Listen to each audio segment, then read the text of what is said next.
I wonder if this guy thought he would have a better time in North Korea. I doubt he's gonna get the warm welcome that he hopes. Back with new details about an American soldier being detained in North Korea after running across the demilitarized zone and into the country. It happened in an area known as the Joint Security Area. That's along the border between North and South Korea, where private groups offer tours sponsored by the United Nations.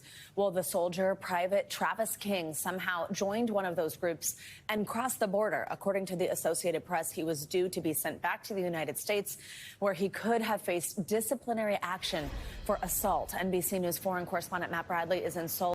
Now he's probably just gonna be in a North Korean jail for quite a long time. I mean, how bad could it have been to face disciplinary hearings in the United States? And joins us now with the latest. Matt, good morning. So we're getting a lot more details than we had yesterday and understanding this picture a little bit more. What else do we know about Private King and how he was able to escape and get across to the border?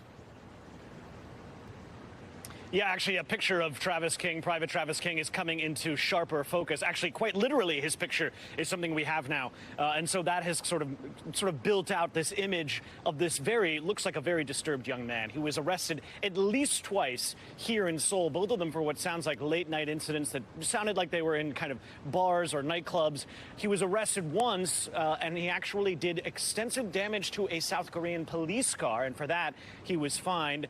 He also assaulted what looked like a friend or someone he met at a nightclub around that time a couple of months ago.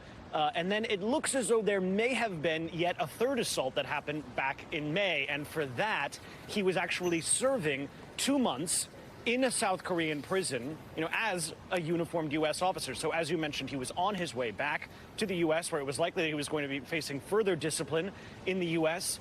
He seemed to escape the military minders who were watching him board the flight to go back to the States, and instead went on one of these common tour groups to Panmunjom. You can get that right here in Seoul. You sign up, they take you on a bus all the way up to the border, and you get to see exactly what Private Travis King and the rest of that group saw. You get so close that you can bolt across, and that's exactly what we saw happen. Now, why he did it, what built up to that, that's all something that we're still very curious about and still trying to find out. So, Guys. Matt, what's the reaction in Washington, and what's the Pentagon saying about this?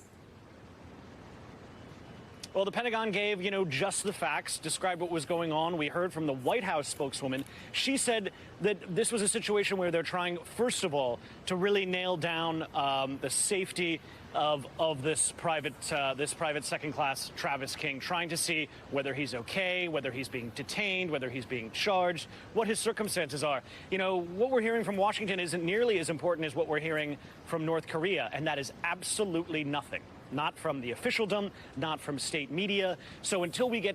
Yeah, no surprise North Korea isn't saying anything. They're probably gonna try to get information from the private about anything that he may know, and then probably just secret him away somewhere, never to be heard of again. It's some kind of indication that the North Koreans have even acknowledged Private King's existence. It's going to be hard to know exactly where this story goes from here. Right. Guys. All right, Matt Bradley.